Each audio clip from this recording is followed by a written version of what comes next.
Bonjour les amis, j'espère que vous allez bien, en tout cas, moi ça va. Je ne sais pas si vous connaissez Pepa Zozoa. Ah, désolé, ça c'est une question qui ne se pose pas.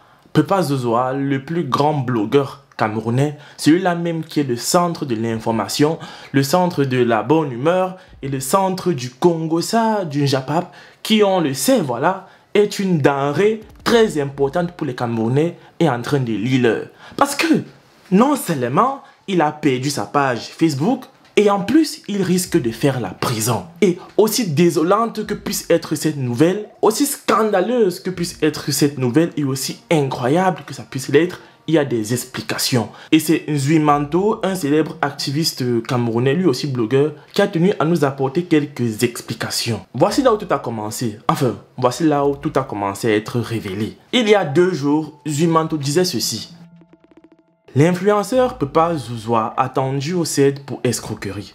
Si rien n'est fait, les jours voire semaines qui viennent, l'administrateur de la page Pepa Zozoa, un certain Gabriel Bassama Gabi, ira lire à Kondengi. L'individu à qui on prête un réflexe de schématiseur a courroucé un certain haut responsable de la gendarmerie en allant sur sa page Facebook trafiquer des anciennes publications leur faisant croire qu'il s'agissait des publications du Salon africain de l'éducation, SAED, ignorant que depuis plusieurs jours, sa page faisait l'objet d'une enquête minutieuse. Ok, ça commence à être intéressant. Ramenez les popcorn parce que ce qui est en train de se passer est très grave.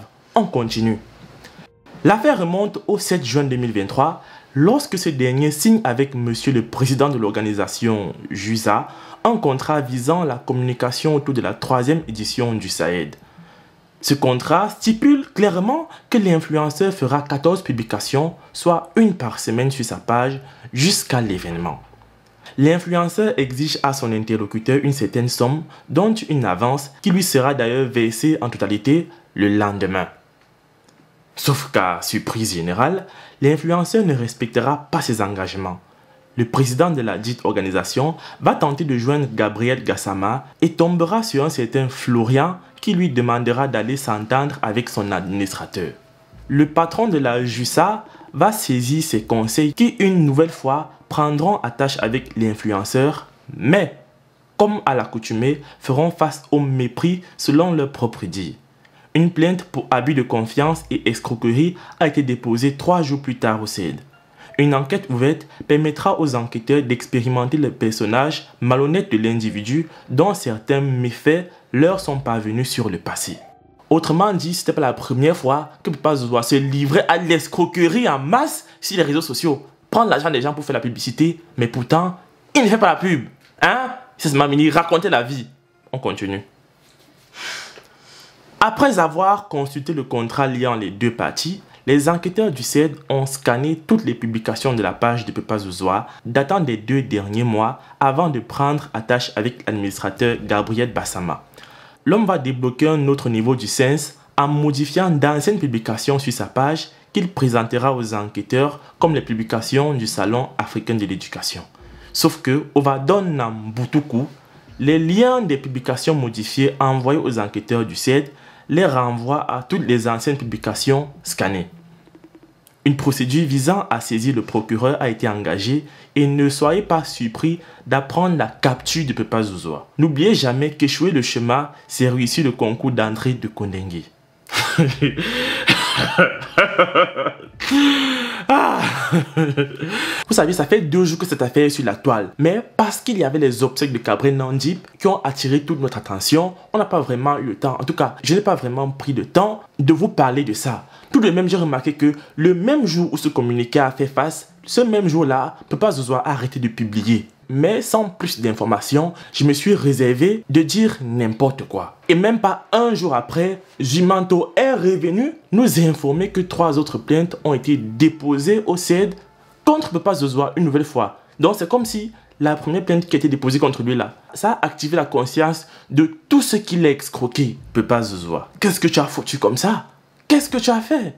Mais on va entrer encore plus dans les détails les amis. Parce que tout se gâte pour Pepa Zozoa. Aujourd'hui même, tout le monde, en tout cas moi personnellement, j'attendais qu'il nous livre voilà les belles images des obsèques de Cabré Nandip. Parce que voilà, l'enterrement c'était hier. Et à son habitude, on sait qu'il nous fait souvent quelques petits résumés. Mais aujourd'hui, rien du tout. Et curieusement, je me suis dit, attends, est-ce que son problème a été résolu? Est-ce qu'enfin il a fait des posts? Lorsque je pars sur la barre des recherches, je tape son nom, je ne vois rien. Comme par magie, comme par hasard. Et à ce même moment-là, Zumanto fait une autre publication où il précise ceci. Écoutez très bien, Papa Zozoa n'a pas été arrêté et ne se trouve pas au CED. En tout cas, pas pour l'instant.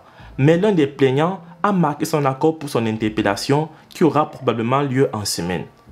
Lorsque vous percevez l'argent d'autrui en échange d'un service, acquittez-vous de votre devoir. Si vous rencontrez des difficultés, il est toujours mieux de communiquer dessus. Petit frère, je t'ai dit, n'écoute pas les vuvuzelas des réseaux sociaux. Toi et moi savons ce que tu as fait. Cherche à rencontrer ces gens car je suis convaincu que le dialogue mène toujours à l'apaisement. Mais je suis un peu curieux que Zumanto, qui nous informe sur tout ce qui se passe par rapport à Papa Zozoa, ne nous dit pas pourquoi sa page a disparu. Alors, moi j'ai mon avis et c'est soit l'un, soit l'autre. Premièrement, Papa Zozoa a décidé lui-même, par rapport à tout ce qu'il se dit autour de sa personne, par rapport à tous les problèmes dont il fait face, voilà, actuellement, avec les gens qui lui ont porté plainte pour escroquerie, de mettre sa page en privé, le temps justement de résoudre tous les problèmes. Parce qu'on voit qu'il y a des gens qui enquêtent sur sa page, ils veulent savoir qu'est-ce qu'il a fait, qu'est-ce qu'il n'a pas fait. Donc là, il y a des enquêtes sur sa page et donc lui-même a décidé de mettre la page en privé. C'est possible de mettre sa page en privé, personne ne voit à part les administrateurs. Ou alors, sa page a été supprimée. Voilà, par Facebook. Parce que sur Facebook, lorsque tu commets plusieurs infractions, Facebook t'envoie les alertes. Et quand il t'envoie l'alerte, une première alerte, voilà, tu ne peux pas poster sur la page pendant un moment donné.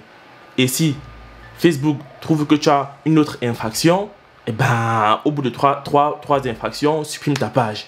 Donc, c'est soit l'un, soit l'autre. Impossible pour les enquêteurs, impossible pour les juges, je ne sais pas trop quoi, de faire supprimer sa page. Mais j'ose vraiment espérer que ce soit la première option, à savoir qu'il ait mis sa page en privé.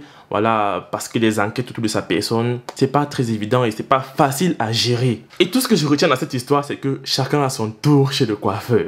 Moi-même qui suis en train de parler là, moi-même je suis là, je parle des choses des gens. Le jour où ça sera mon tour, d'autres personnes vont parler. Aussi simple que ça. C'est-à-dire, c'est comme ça sur Facebook. On dit, chacun bouffe la tontine, le moment venu. Papa Zozoa, c'était lui qui faisait le rapport. Toutes les tontines bouffées sur Facebook. Tout ce qui s'est passé, c'est lui qui faisait des rapports, c'est-à-dire journaliers, hebdomadaires. Hein? Et aujourd'hui, c'est lui qui est au centre de l'attention. On l'accuse d'avoir volé l'argent, d'avoir escroqué. Donc quand il vient sur les réseaux sociaux là, dit que les dirigeants ont volé l'argent, ceci, ils ont détourné les fonds. Lui-même avec sa tête de d'igname là, hein? C'est un bandit, patenté, un gros voleur. Moi, il faut qu'on l'arrête. Moi, je suis pas... Ne laissez pas. Tous ceux qui se plaignent de Papa Zozoa, qui ont volé l'argent, même c'est 10 000, portez plainte. Moi, je ne peux pas soutenir quelqu'un qui vole en fait. Ok, si peut-être sa page a été supprimée, je sais pas, par Facebook, peut-être parce qu'il a dénoncé quelque chose, ok, là, je peux le soutenir. Mais si c'est parce qu'il a volé l'argent des gens, moi, je ne le soutiens pas. Honnêtement, abat les bandits, amenez-les tous à Konengi, ils vont lire là-bas. Mais ça, c'est quoi cette histoire-là? Toi, tu ne peux pas venir, tu t'ériges en, je sais pas, en quelqu'un qui est droit, qui dénonce, et pourtant, dans tes dénonciations-là, tu voles aussi même. Hein? Donc, on va te prendre comme un exemple. Oui, on va dire, Papa Zozoa, c'est quelqu'un de sérieux. On va te confier des tâches. On va te confier des trucs importants.